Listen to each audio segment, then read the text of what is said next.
Okie dokie. So, this is a first. So bear with me. Or don't. That's up to you as well. Anywho. I'm gonna turn off my fan so there's not too much background noise. Alrighty. So. This is, I figured I would kind of do like a step-by-step walkthrough of how to create the character sheet for the next campaign, because I know it kind of takes a while and some of my players don't have all the time. And I also figured, because I didn't see a ton of it online, that I would create a how to make a Wands and Wizards character sheet. So keep in mind, I am the DM of this campaign that is going to be up and coming, so everything that I'm doing is not, verbatim by the rule book. I'm not taking credit for this module that I will be running. It's not my module, it's just one that I found that I think is a fantastic source, and it's something that I think my players will thoroughly enjoy. My players, if you have any questions when it comes to the specifics, because there's going to be a lot, so bear with me, but I'm going to try and fill out this character sheet, so hopefully you can just pull up this video and fill yours along, pause and play it when you need to, so on and so forth. That sort of thing. So this is what I'm going to build, one of the main NPCs that is going to be a part of the game, and I'm going to build it, kind of step by step, but there's also a lot of other options. So if you fill out the basics of this character sheet and then you call me and you're like, hey, I want to figure out what the other options are that are available to me, that's completely fine too. And I'll explain kind of what that means a little bit later. So I'm going to help do a little bit of a step-by-step. So I'm going to minimize OBS. So first and foremost, hi. I sent my players a character sheet. Theirs is different based off of their house. So in our campaign, we have 2 Gryffindors, 2 Slytherins, and 3 Ravenclaws. And I, the DM myself, I am only singular Hufflepuff. Very sad, but very true. So for those of you who want to play this game, it is a great game. This is a fantastic resource. It's not finished. That's the only problem that I have, which understandably the author of this module has a lot going on in their life right now. I read it up on Reddit. So players, if you want to do GM Binder, it's free. If you want to sign up for GM Binder, it's free. I have my own free account with GM Binder, and this is Wands Rulebook. This is like the player's handbook pretty much. And this is version Wands and Wizards Wands Rulebook version 1.4. So first and foremost, I'm going to start with a name. These are fillable. These sheets are fillable, but the boxes and where you click and everything like that is a little wonky sometimes. So I'll explain that a little bit further a little later. So first and foremost, our NPC that we will be creating is called Rosie Wildthorn. It's just a character that I like. It's a character that I've created beforehand. So we're going to get into, the contents. Of course, you see the house is Casting Spells, School of Magic, that sort of thing. So I don't want you to be too confused. So here's where this really helps here, this table here. So you're in 5e. This is going to give you your D&D 5e comparison versus what it means in Wands and Wizards world. So your race is going to be your house. So you can already see where it says house, and we know I'm House Hufflepuff, obviously. Your class, which would be like Ranger, Druid, Sorcerer, you only have one class. There's 3 different types of casting styles, but it's one class. So your casting style, which you see here on the sheet, is going to be your class. Your subclass or your archetype is going to be your School of Magic. We'll get into that a little bit later. And your background is going to be your wand. Now, the alignment has nothing to do with this. So you choose what kind of alignment you want to play for your character. For this character, I'm going to make her neutral good. Also, you'll have to forgive my spelling errors. My spelling absolutely sucks. You guys will also get a kind of little pre-look. Levels 1 and 2 will be your first year students. Level 3, when you hit it, will be second year. Level 4, third year, so on and so forth, all the way up to level 17 and 20. So that's how the school work is going to go. So house and races. So depending on your house, you're going to have different things available to you. So we've got Gryffindor, we have Hufflepuff, we have Ravenclaw, and Slytherin. So we're going to do this based off of this, but I will also do a brief run through. So Hufflepuffs value hard work, patience, loyalty, fair play represented by the sturdy badger, although often disparaged by others for their lack of competitiveness. The house has produced greatest wizards, not least standing Newt Scamander, notable magi-zoologist and author of Hufflepuff's house colors are yellow and black. So this just kind of gives you a little brief into what the Hufflepuff house is. What's really going to be important is here, Hufflepuff traits. Now, on your character sheets, if you go down, and it's about the second page, notice there's 2 out of 4 at the top. Go down and you'll find beneath the familiar box, there's a box that says additional features and traits. That's where I like to put these. So at the top, I'm just going to put ability score increase, and then it says your constitution score, wisdom score, and then I'm going to enter to go to the next one because it will get too small and I won't be able to read it. And one other ability score of your choice increases by 1. So what that means is I'm going to scroll back up to the top here, and I'm just going to make kind of a mental note for myself. Here in the bottom box is where your base score is going to be. So I'm going to put in here 1 for Constitution, Wisdom, and then because I already know what my casting style is, and this is just my suggestion as your DM, my suggestion is that whatever your casting style is, whatever that's based off of, whether it's Wisdom, Intelligence, Charisma, whatever it's based off of, I highly suggest you put that extra 1 into your casting score. So my casting school, based off of the style, is going to be based out of Charisma. So I'm going to put my extra 1 in there because I want to give myself a little bit of extra bump if I can. So then I'm going to come back down to my additional features and traits, and I see that I have something that's called Steadfast Loyalty, which means you have advantage on saving throws against any effect that would make you attack or work against a creature you would normally consider an ally. So this just means that if someone's trying to charm me to, or dominate me to attack my enemies, attack my friends, I have a saving throw against it. So I'm also going to do kitchen trips, which says your experience with the Hogwarts house elves has taught you how to politely address and interact with magical beings. Oh, and you can get tons of snacks. So you bet this is definitely going to be the character where the other people in the party are like, man, I'm kind of hungry, we're studying for our midterms, so on and so forth. The Hufflepuff's just going to be like, snack? And just pull something random out of their pocket. And then there it says you gain 1 feat of your choice. So what I like to do at this point is go down and look at the feats, but I'm going to take a split second for Slytherin, and I'm going to explain what your Slytherin traits are for you.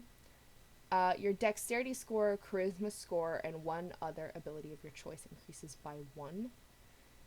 You have compromising information. Whenever you make a charisma check related to using a person's secrets, you are considered proficient in the appropriate skill and add double your proficiency bonus to the check instead of your normal proficiency bonus. A noble quality, you're able to adopt a persona of importance to blend in among high-ranking officials and prestigious witches and wizards, and then 1 feat of your choice. And for my Gryffindors, you have Your Constitution score, Charisma score, and one other ability of your choice increases by 1.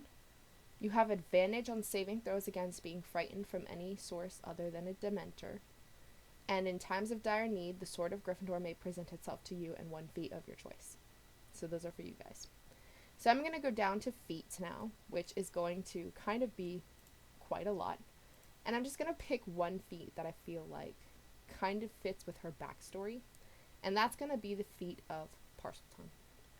Now, for those of you in the Harry Potter world, you know that Parseltongue is kind of rare.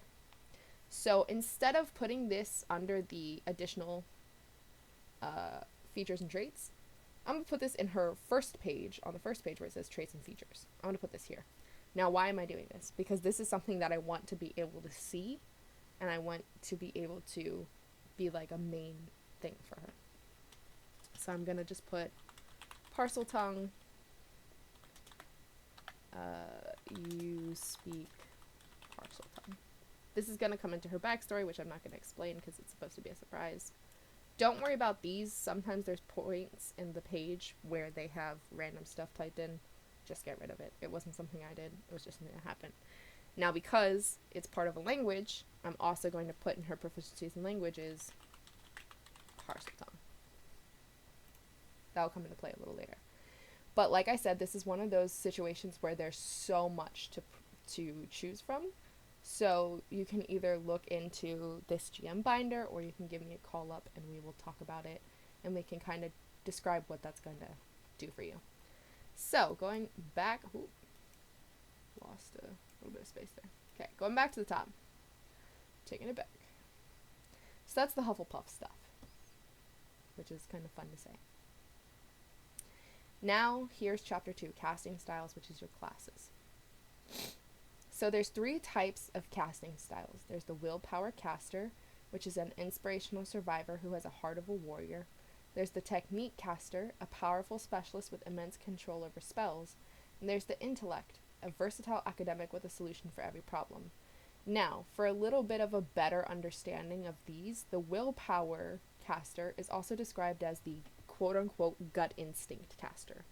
This is the kind of person that is going to cast based off emotion and feeling first. This is going to be the one thing that really pushes them and strives them to cast forward. This would be your Harry Potter kind of character. This would be, in my opinion, this would be the person that casts based out of drawing their magic power from that emotion, illicit emotion. And that's the one that I'm going to go to for her. I'm going to make her a willpower caster. As you can see, as I said earlier, her primary ability for her casting is charisma, which is why I put that 1 in the charisma. The technique caster, this is a powerful specialist with immense control over spells. This would be your quote-unquote McGonagall character. This is the type of person who has spent countless hours perfecting their spells. Not so much as studying them, but perfecting them. Making sure the technique is right, making sure the wording is right. This is a person who is very meticulous. And if you choose the technique specialist, your primary ability is going to be wisdom. Then there's the intellect caster. This is somebody who might not be as great with spells, but they can have a solution for every problem. So this is the academic. This would be the I almost want to hesitate to say the Hermione Granger, because Hermione was so brilliant. But this is the person who literally has an answer for every problem to solve, with a solution for every problem. So this is the person who's good at puzzles, at figuring stuff out, at piecing things together. So they are going to be the intelligence-based casters. So this is a pretty good box to help you understand what kind of casting style. Now, because I chose willpower for her, I can now see a couple of things here. So on my first page, this small little box here that is right next to all these skills, it says that she's going to have saving throws in Constitution and Charisma. This is her proficiency. So I'm going to go ahead to find my Constitution, and I'm going to fill in the little black dot next to it, and I'm going to do the same thing for Charisma. This means her proficiency bonus is going to get added to these. Now, like always, if you scroll over, right at the shields, right next to it, there's 2 little banners, proficiency bonus and passive wisdom. We'll worry about the passive wisdom later, but the proficiency bonus, as always, for every character is always +2. That's just the basics. Don't ask me for more. So, the skill proficiency options. You get to choose 2 from here. And this kind of tells you a little bit more into, like, if I go down to the willpower caster, right? You'll see willpower caster. When witchers and wizards cast with feeling, they put all their energy into spells. Their gut instinct approach to magic taps into the willpower but teaches them to take shortcuts. These wizards often have strong personalities and gravitate to the front lines. So, you see that her saving throw proficiency is with Constitution and Charisma, and then it says choose 2. So I can choose from Athletics, Deception, Intimidation, Magical Theory, Persuasion, Sleight of Hand, and Survival.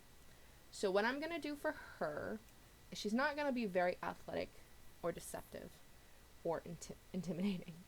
So Magical Theory, for those of you who don't know Magical Theory, which is not on here, but the it says Magical Theory here, but the character sheets are a little different, and I know that's kind of going to be kind of confusing.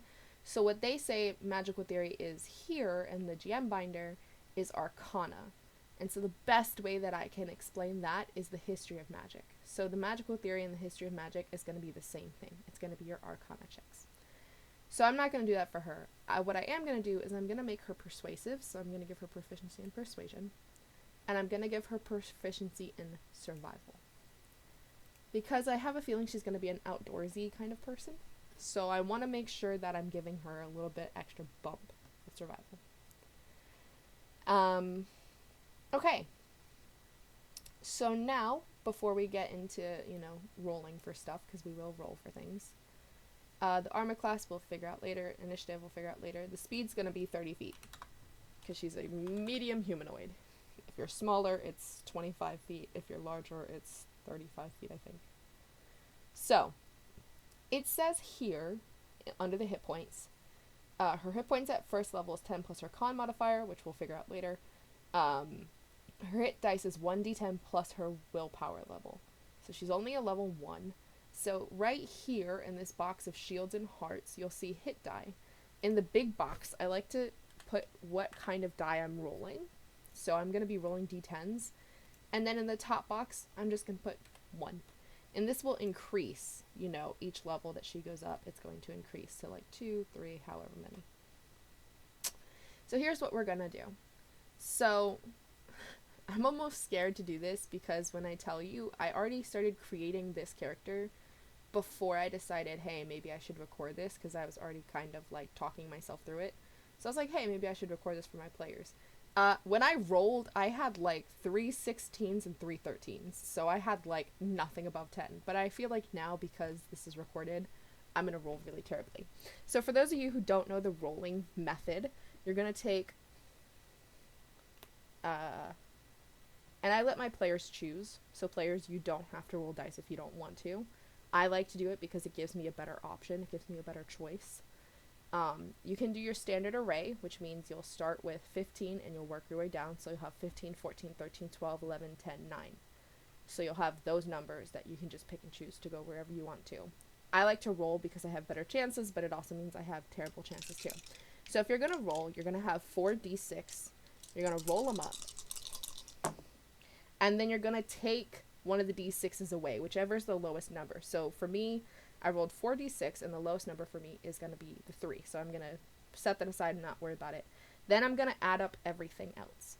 So I have 4 and 4, which is going to give me the 8. And then I have a 5, which is going to give me the 13.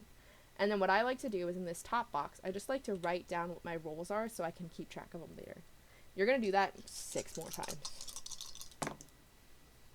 That one was not as good. Not as good. So that's going to be 9. Like I said, this was fantastic earlier. Now it's going to suck. But that's okay. It happens. Okay, let's see. The lowest number here is a 2. So the highest is going to be 10. And this is not me placing these where these are going to go. I'm going to rearrange them later. So the lowest here is a 1, so that is a 12. Oops. You'll see. I'll readjust it later. Ooh, okay. That's not too bad. So that's a 13. Last one. That one could have been better. That's an 11. That's okay though. So yeah, this is not set. This is just so I can keep track of my numbers without having to write them down. So now what I'm going to do is actually I'm going to go through and figure out where I want everything. So I don't like this 9 because this is going to give me a negative.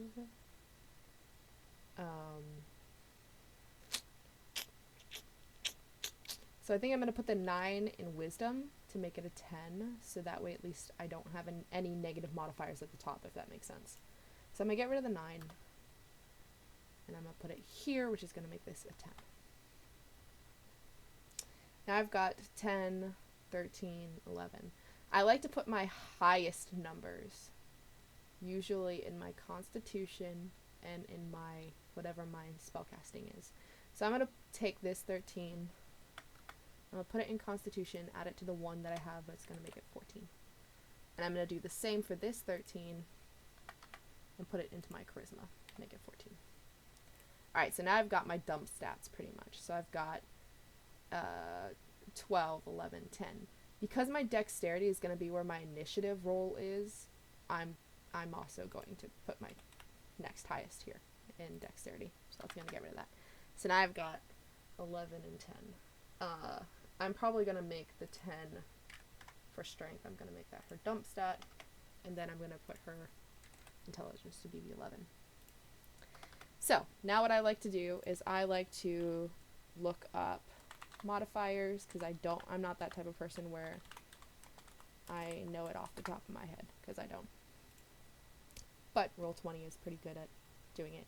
So you'll have a modifier table here. So like I said, see that 8 to 9, if I had done the 9 it would have been a -1. I didn't want that.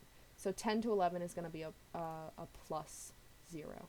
So I like to put my modifiers at the top, just because I want to know which dice what I'm adding to the roll. So 10 and 11 +0. So 12 to 13 is going to be +1. So that's not too bad. And then 14 is going to be +2. Alrighty.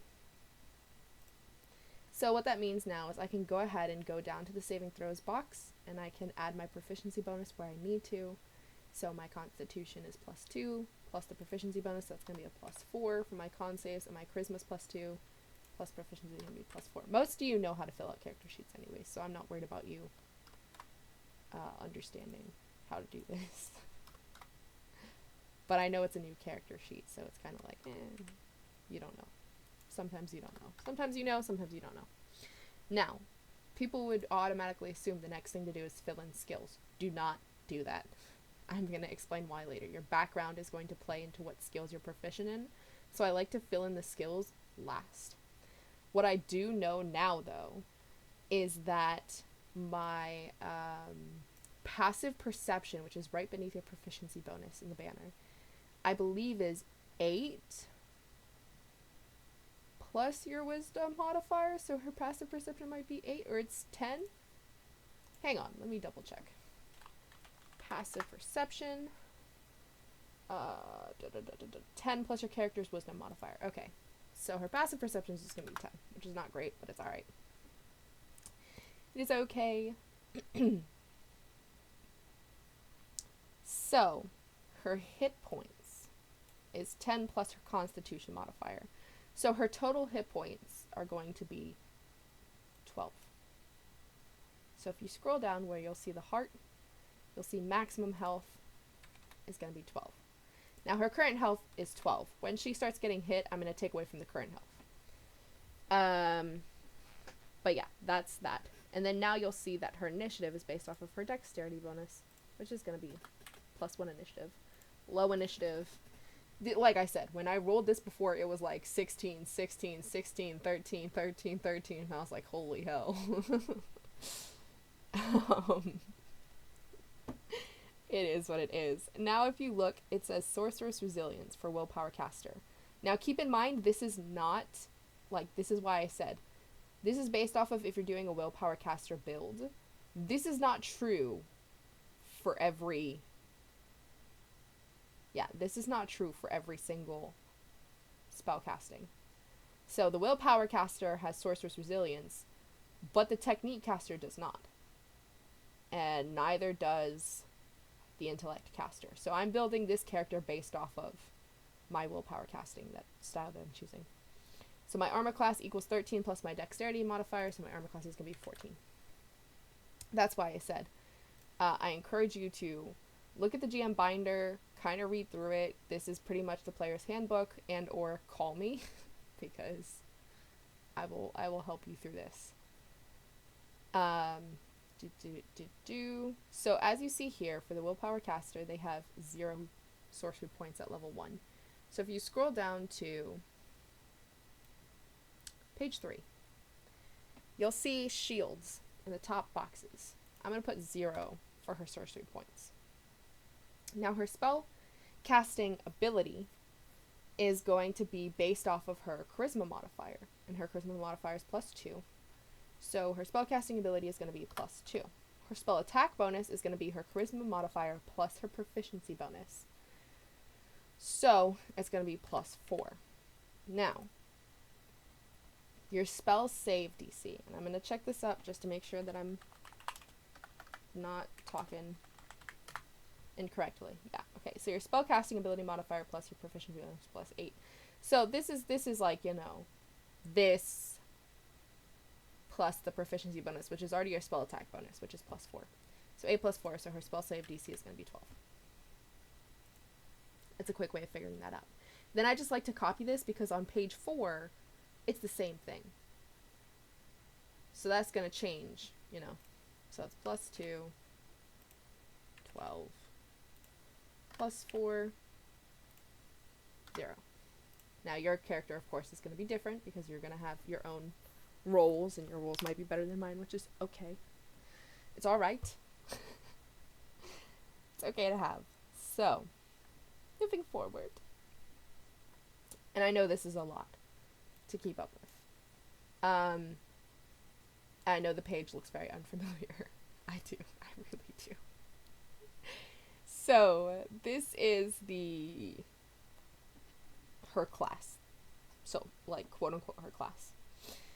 So I'm not going to worry too much about all of this, because this is like when you hit 3rd level type stuff. So for your willpower, for your technique casters, your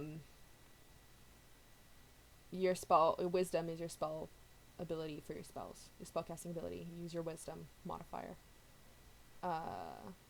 Yeah. So your hit dice, your armor class is going to be based off of your winter cloak. So if you see for your technique classes, for your technique caster, your armor class is going to be set based off of your winter cloak, which I'll get to in a second. You'll have 0 sorcery points, just as a base. For your intellect casters, your intelligence is your spellcasting ability. And your armor class is also going to come from the winter cloak. You will also have 0 sorcery points. Everybody starts at 0 sorcery points. So now your quote-unquote subclasses. These are going to be your schools of magic. So there is... Oh boy. There was a table for it somewhere. But it's charms, jinxes, hexes, and curses, transfiguration, I think healing, divination, and magi zoology. Yeah. So, you can only have one school of magic, by the way. So, no. Those of you asking, you cannot have 2 schools of magic.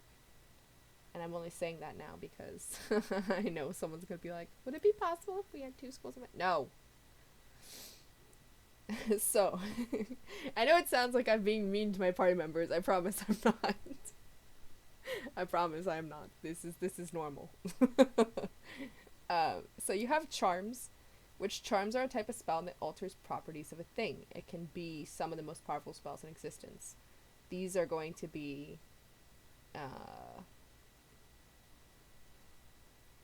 your charms are not your main attacks. Like if you're looking for attacks, your charms are like almost defensive type of stuff. So like shield. Your jinxes, hexes, and curses, these are going to be the dark arts. Sorry, no, your charms are your main. I'm so out of it. I'm so whack. Your charms are going to be your main defensives. So, like, Obliviate is, like, one of those explosive charms. I think. No, I think I'm wrong. Who knows, man. Your jinxes, hexes, and curses, these are going to be your dark arts because they inflict malicious effects on targets. You are going to have to be careful with these because there's also the unforgivables, and the unforgivables will kind of lead you guys into your banes of corruption, which we'll get into a little bit later. Transfiguration, which is your anime guy, your alchemists, things like that. Your healing, which we already have 2 healers so far. One is a healer, one is a medi-wizard, whatever the hell you want to call it. So we have 2 healers, so, I mean, if you want to be a healer, knock yourself out, but we already have 2. Divination, I don't think anyone's in divination. Divination is like being able to be a seer. You can kind of have a little bit of preemptive, what is it? Like, you'll be able to see little snippets into the future, like 5 seconds into the future, to determine what kind of foresight, that's what it is. It's right in front of me. That's funny. And then you have your magi zoologists, which is the school of magic I'm gonna make for her. Because I'm all about mythical beasts and things like that. So I'm definitely, this character is definitely based off of yours truly. So I'm just gonna put that on page 3 and 4 where it says School of Magic, Magi Zoology. Now you'll see that there's 2 classifications. You can be a dragon keeper or a monster hunter, and that's pretty much the 2 classifications. There's 2 classifications for each school, but then there's subclass features. So it says biological studies. At first level, you gain one of the following features. So this is where I'm going to actually go up to page 1. Right. This is not the background. No, this is not the background. In page 1, I'm going to put additional features and traits, caretaker, and then I'm just going to verbatim. I have to choose between the 2, and I like caretaker better than I like folio bruti.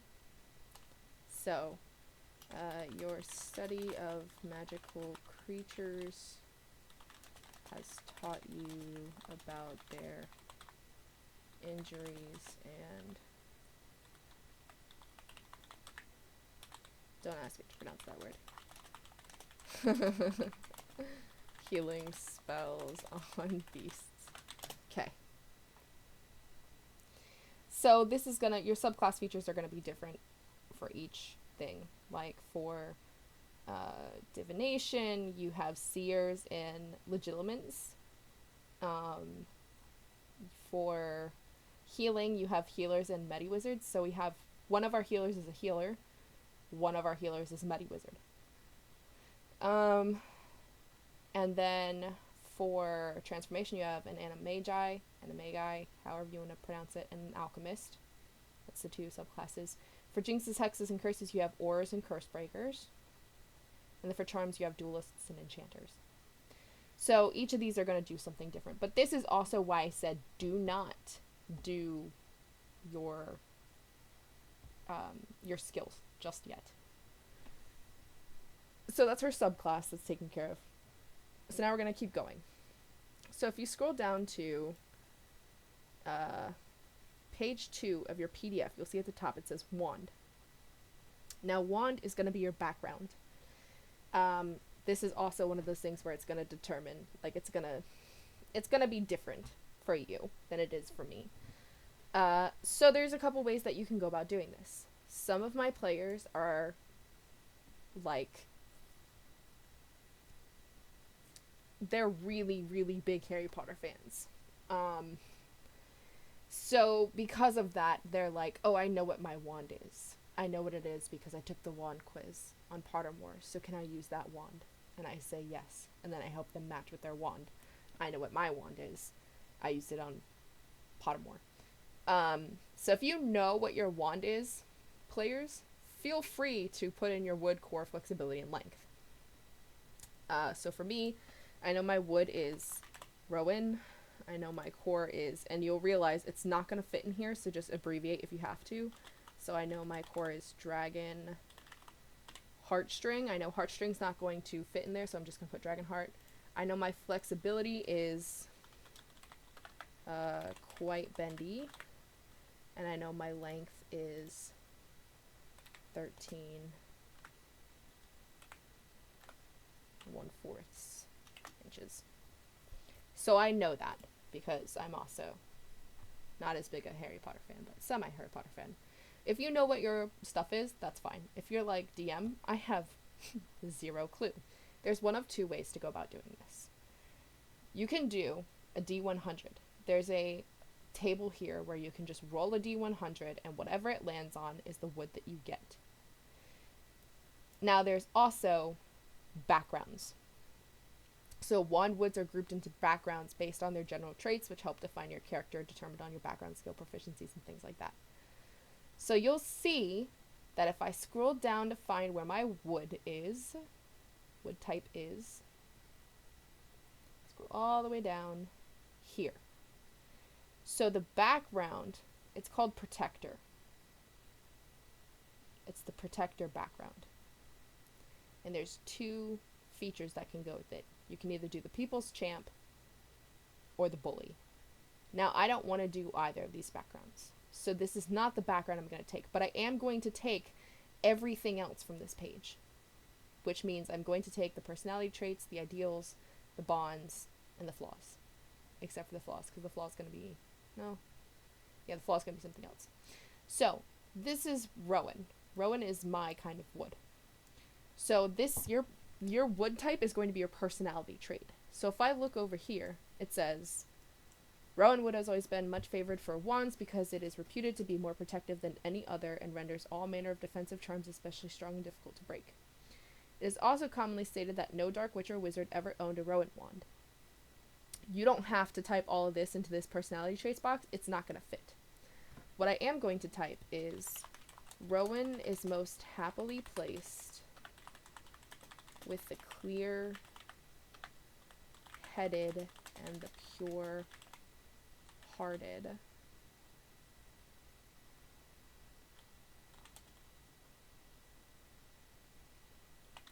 Outperforms duels.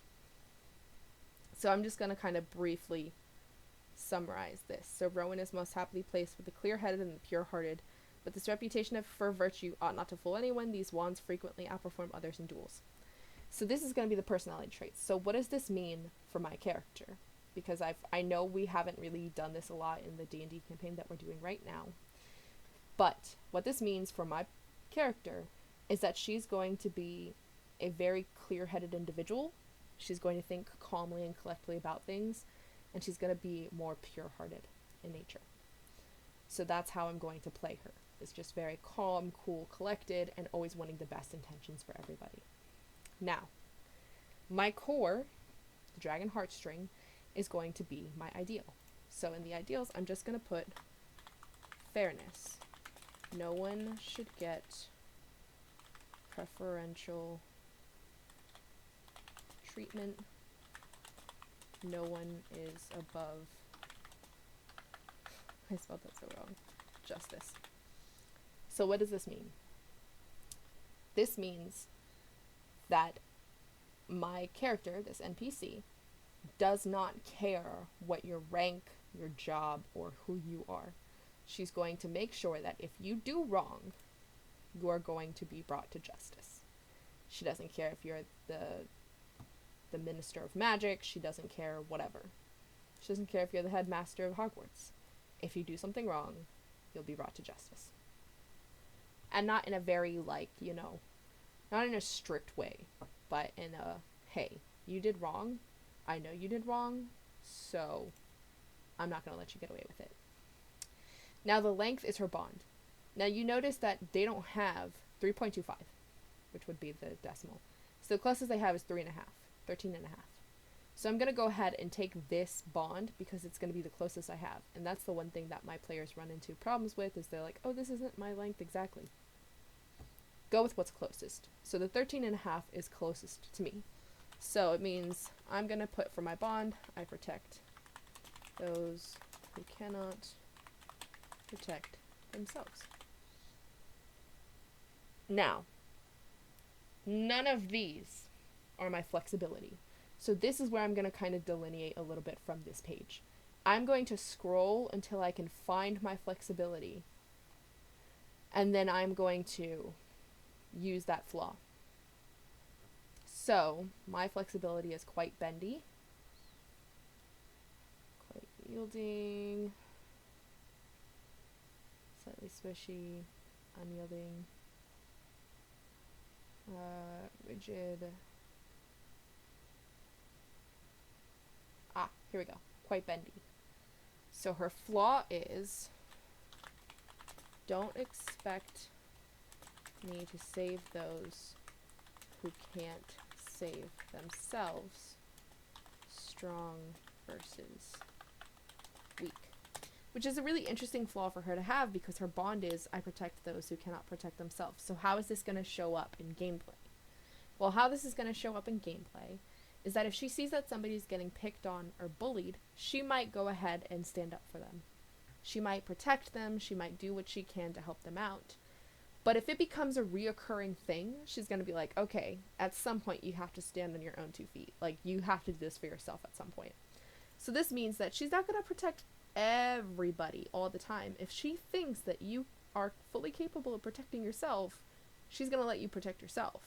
But if she feels like you are completely incapable of protecting yourself, like if a 7th year is bullying a brand new 1st year, she's going to be like, hey, that's not cool. But if the 1st year starts learning magic, she's like, okay, put something into practice here. Like, don't be a coward, you know? So that's how the character play is going to come in to hand. So now you've got this background box.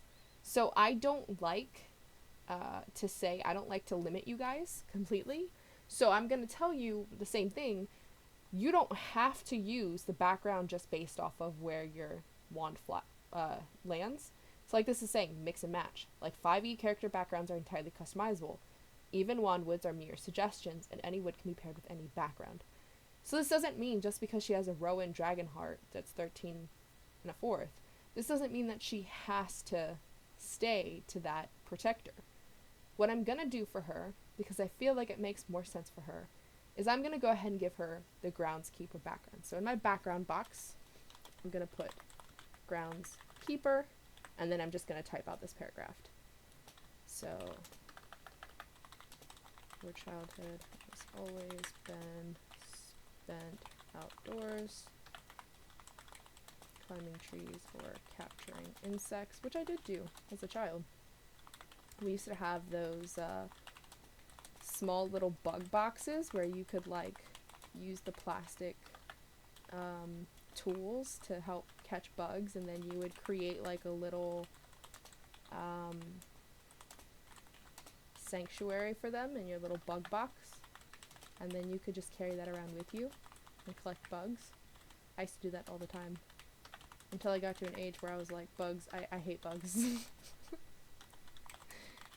I mean, like, if they outside, cool. If they inside, it's you versus me, bro, and I'm not gonna lose.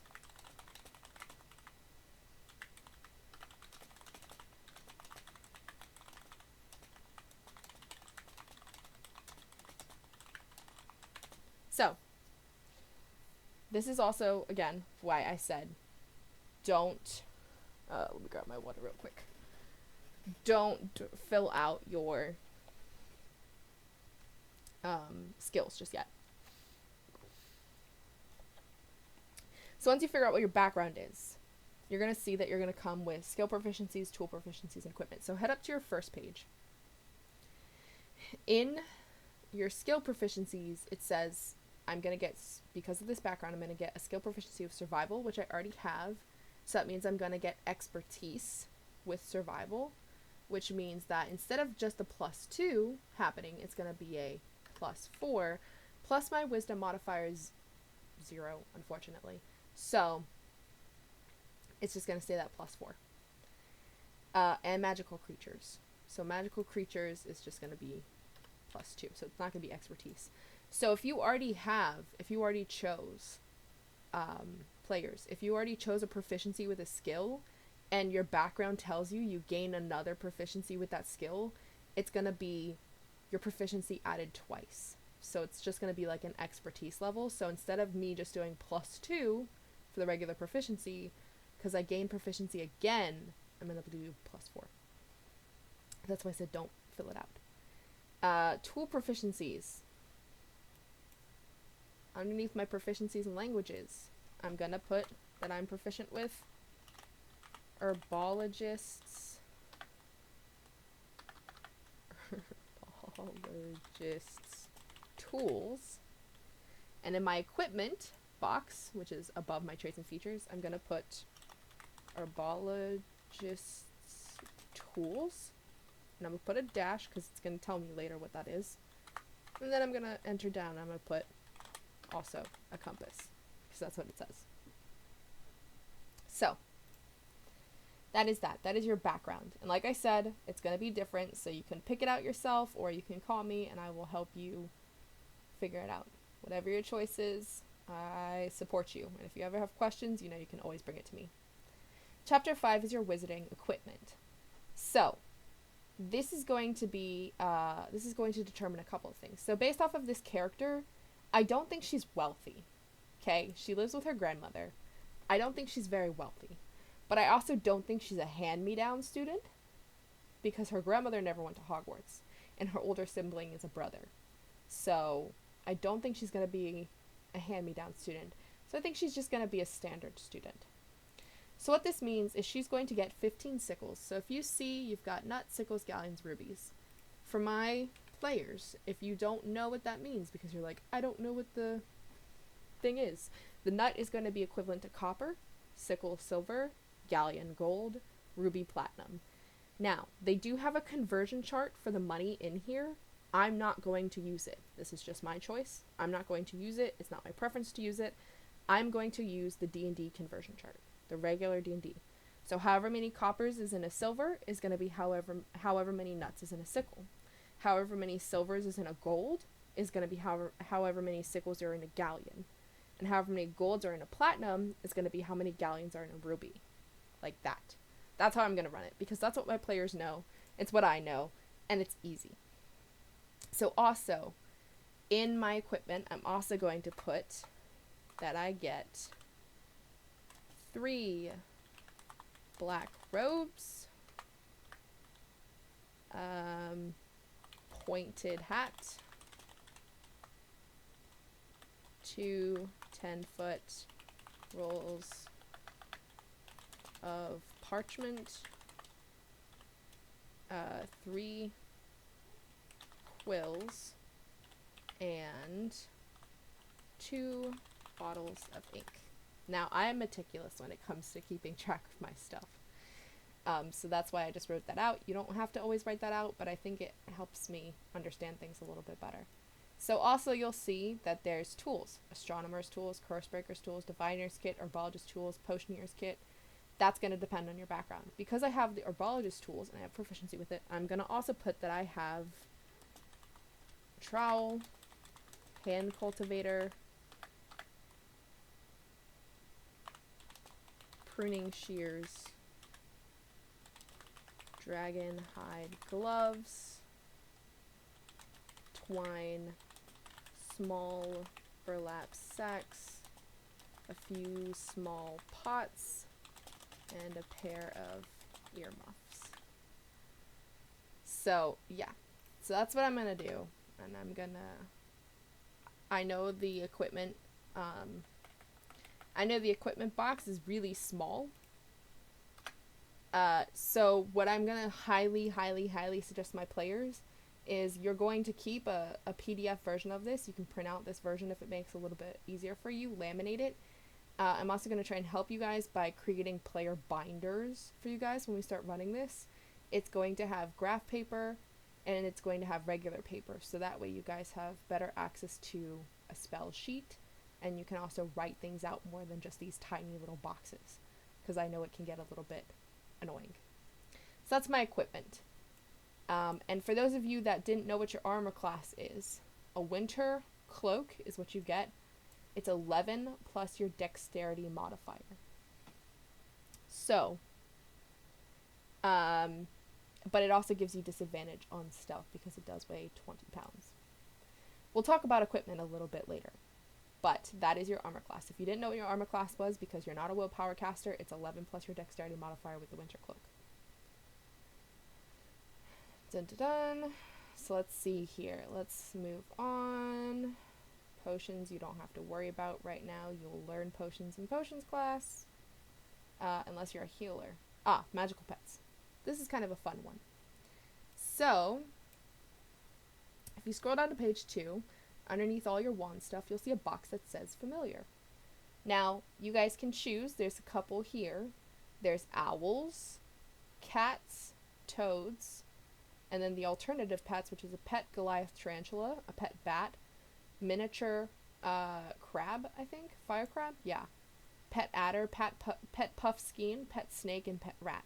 So I let you guys kind of choose.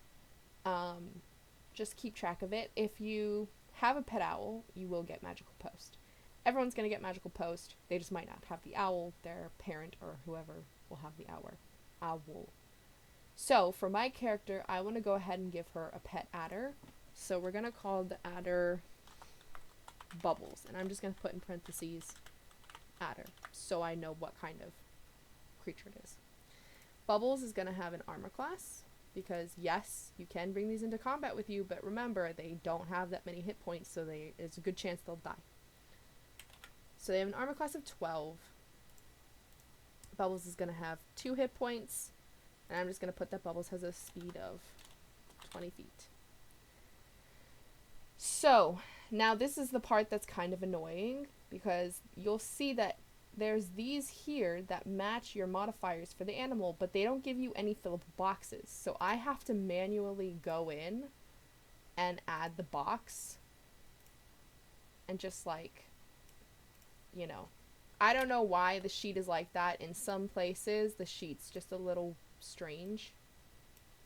So I'm just going to go in and I'm going to add the modifiers. I don't need to know their base because usually you never need to know the base for something. But I'm just going to go in and add Bubbles modifiers so I can use Bubbles however need be. So Bubbles wisdom's +0 and charisma is -4. That's okay. Snakes are not very charismatic creatures. Then I'm just going to adjust this because I'm a little OCD when it comes to things lining up. Just a smidge. So you can do this if you want, or if you don't. I know there's people that are going to be like, oh, DM, there's the stat blocks in the Monsters Manual. I'm not going to be keeping track of your familiars for you. So if you want to use your familiar, cool. You don't have to use a familiar if you don't want to. I'm not going to be keeping track of it for you. Just keep that in mind. So there are no skills. If you have a Puffskin, it has skill stealth. The adder has no skills. Sorry. But it does have senses. So it does have a line sight of 10 feet and a passive perception of 10.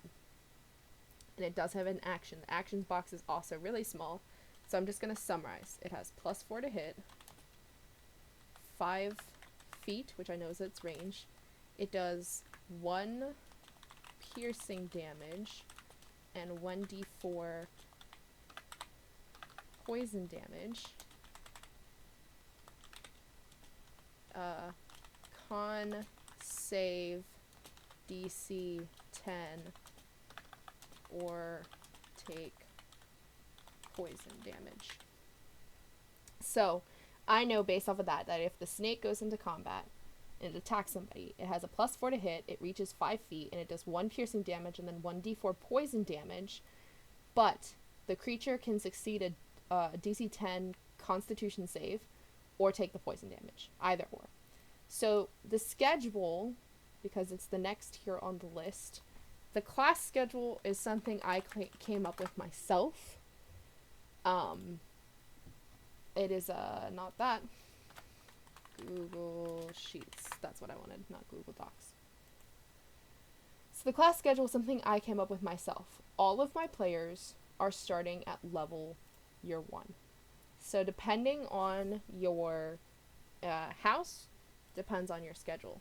So I'm going to put for Monday, she has Charms 101 and Potions 101. Tuesday, she has Defense Against the Dark Arts 101 and Herbology Lab. Wednesday, they all have the same classes on the same days. It's just at varying times. Flying 101, Astronomy 101, and then Thursday she has Herbology 101 and Potions Lab, and Friday she has History of Magic 101 and Transfiguration 101. So that's the schedule. This is, like I said, I have the schedules all the way up to year 7. So I just am a little above and beyond on everything that I do.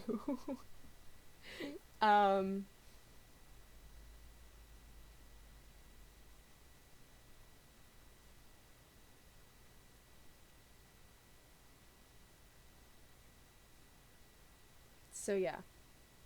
Sorry, I just got a weird message.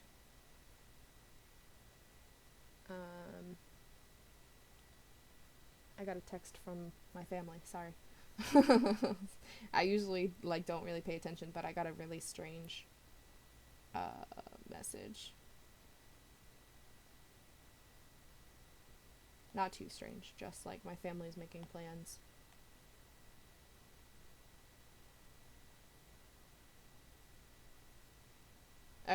Okay, so my family is just making plans. Tomorrow's my birthday, so my family is making plans to come down and see me, but I also made my own plans, so it's a little chaotic. Anywho, back to this. Your treasures you don't have to worry about. You'll figure that out as it goes. So I want to say that's pretty much everything on the first 2 pages filled out. Yes. Now you can go back into doing your skills. Your blood, you're either going to be a pureblood, a half-blood, or a muggle-born.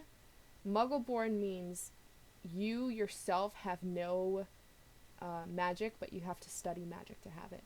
Half-blood means you do have magic in the family, but you also have muggles in the family, and pureblood means that you came from a pure magic family. This isn't going to determine your alignment, this is just character play for later. So I'm going to put the pureblood. You'll also notice that the background is not her backstory. I will have a Word document attached to this PDF that I'm going to add her backstory to. So you guys feel free to do that as well.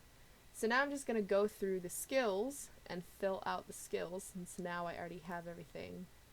So dexterity is +1, +0, +2. I really don't have... This is going to be so bad because everything's predominantly wisdom or intelligence, and none of these are good. None of them. I really hope you guys roll better or do the standard array.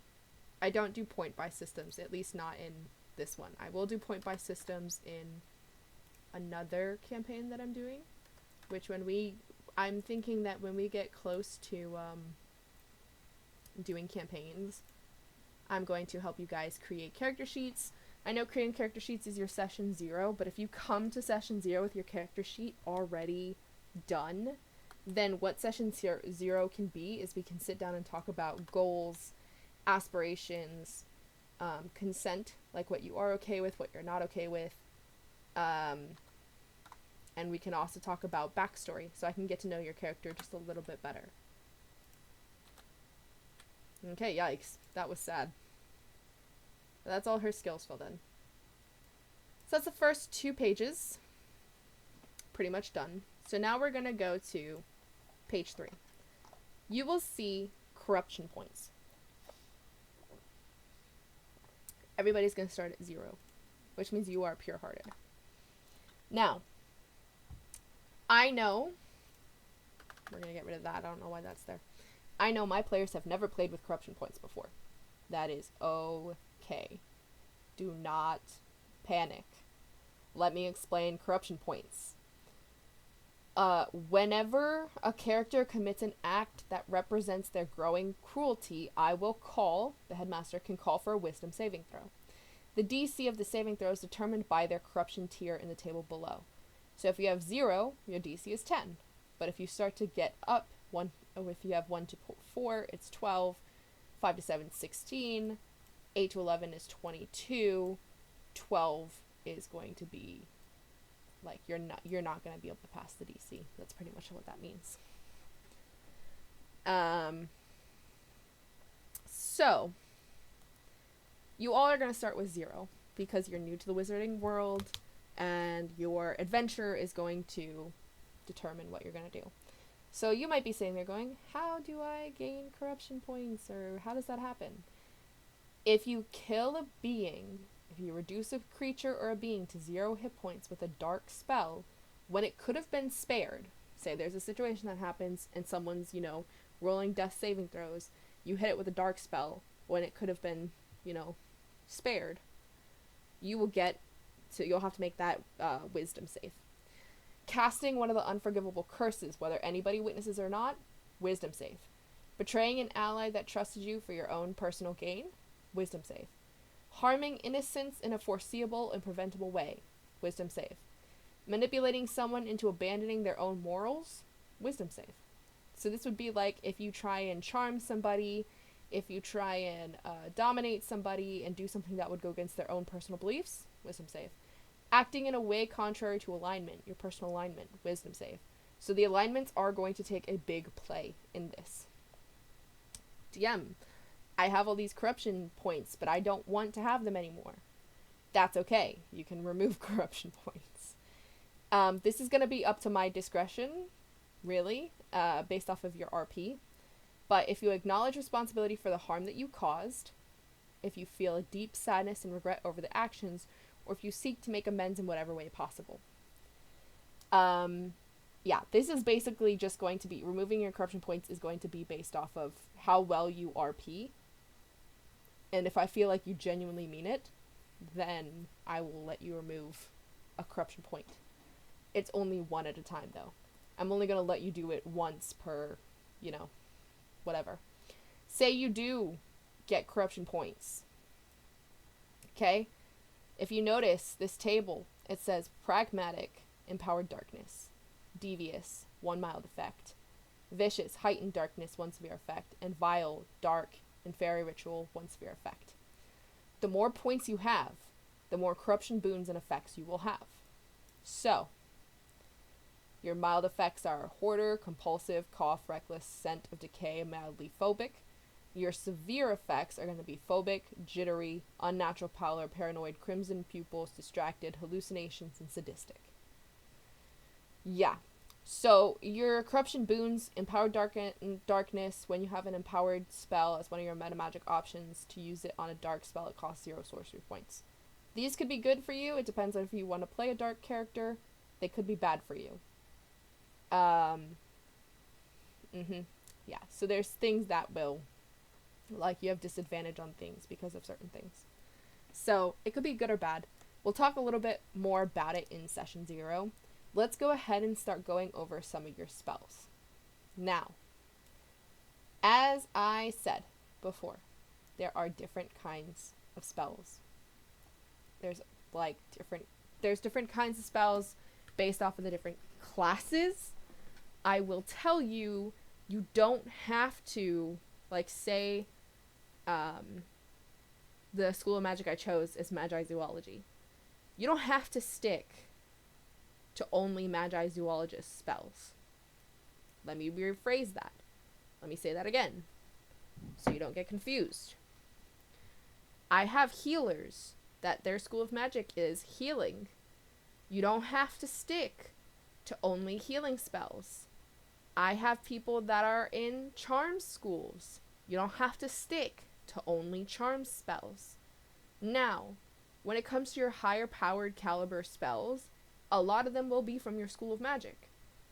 But it's very helpful that you kind of have a little bit of everything. Because you don't just want to be a healer and not be able to protect yourself at the same time. So my healers also have some jinxes and hexes and some charms. Now you'll notice these tables have an equivalent 5e spell. So if you don't know what this means, which is going to be me 90% of the time, just look at the 5e equivalent, and that's going to give you a little bit, of a better idea. So like jinxes, hexes, and curses.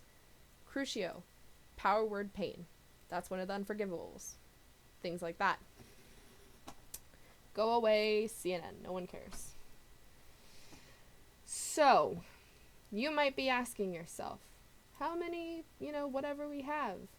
You're gonna end up having 4 cantrips. And then your spell slots are gonna be determined based off of a wizard's typical table. Like, wizard, it's based off of the wizarding class in D&D. So this says that on this page, on the Roll20 page, it says cantrips known 3. That's not true for this case. You'll have 4 cantrips that you will know. Spell slots per level. At first level, you will have 2. So if you noticed here, you'll have 2 spell slots. Total 2. Slots expended, well, you can use up when you go. Now, if we go back to here, each of you will be a little bit different. So, my intellect casters will have 6 cantrips and 6 first level spells. Your cantrips are not counting towards your spells known. Let me say it again. Your cantrips are not counting towards your spells known. Your cantrips are things you already know. Your spells would be like if you had a spell book. So you will only have 2 spell slots, but you might know 6 first level spells. My technique casters, you will have 4 cantrips and 4 spells known. 4 cantrips, 2 spell slots, 4 spells known.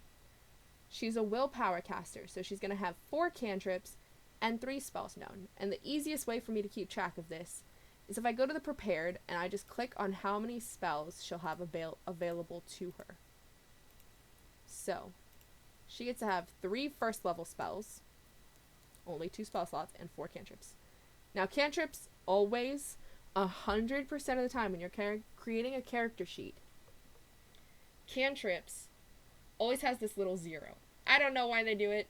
I'm not a fan. Never a fan. So, let's keep that in mind for when we go over our spells. So let's go back down to our spells. You'll also see, and this is where this comes into handy, spell list.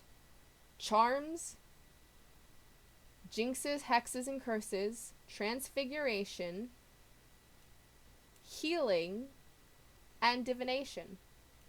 Now, she's a Magi Zoologist, so she doesn't have, any spells specific to that. But I can choose... Stop it. I can choose 4... Sorry, my computer. I can choose 4 cantrips. So I'm going to look through my cantrips, and if you don't know what these spells do, you can click on it, and it will take you to the spell. Cape Toe. The gripping charm. One target becomes quite easily gripped by one hand, almost sticky, unless the holder willfully lets go. The holder has advantage against being non-magically disarmed. So, if you don't know what the spell does, and it's not here on the conversion list, You can click on it and it will give you a description. This is also, again, reinstating why a player binder is going to be so helpful for you, so you can write down in length what these spells do. Or keep this GM binder open with you when you play the game. Up to you. So let's see. For cantrips, I would like to do... I want to look at some of the healing cantrips. Spare the Dying, Healing Word. So I'm going to do Anapaneo, which, Lord knows, I'm not going to pronounce all these correctly throughout the entire session. Throughout the entire campaign, it's not going to be pronounced correctly, so don't expect me to. So I'm going to do the Spare the Dying. And Healing Word is a Pisky. I almost want to do that because of one of the traits I have is I can heal other beasts with any of the healing spells that I know. So I'm going to use a Pisky. Even though we have healers, I'm going to use Healing Word just in case. Now, I want to do some damage too. So, let's see. And there's things, and I almost contemplate actually filling this sheet out for you guys, because you will, like, learn these spells in your classes. So, like, the first class that you have, you will learn Lumos Nox. So I very much consider not letting you guys pick spells and just learning the spells from the classes and then figuring it out from there. But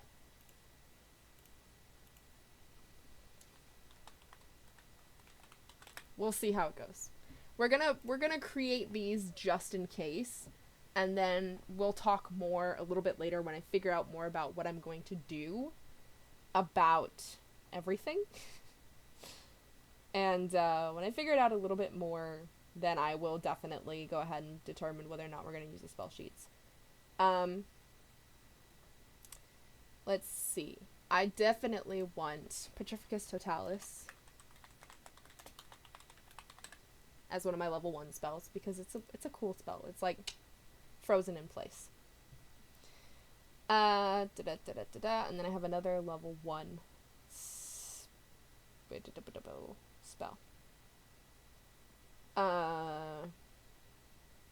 I think I want to go with Defendo.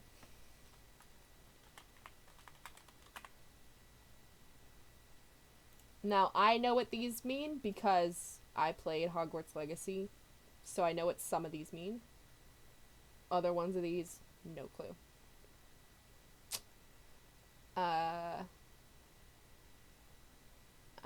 Okay, now I got 2 more cantrips I can do.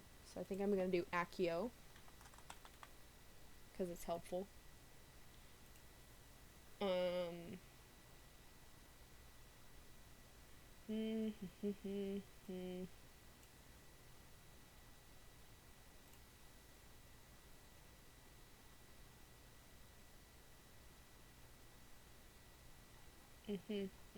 I don't want that.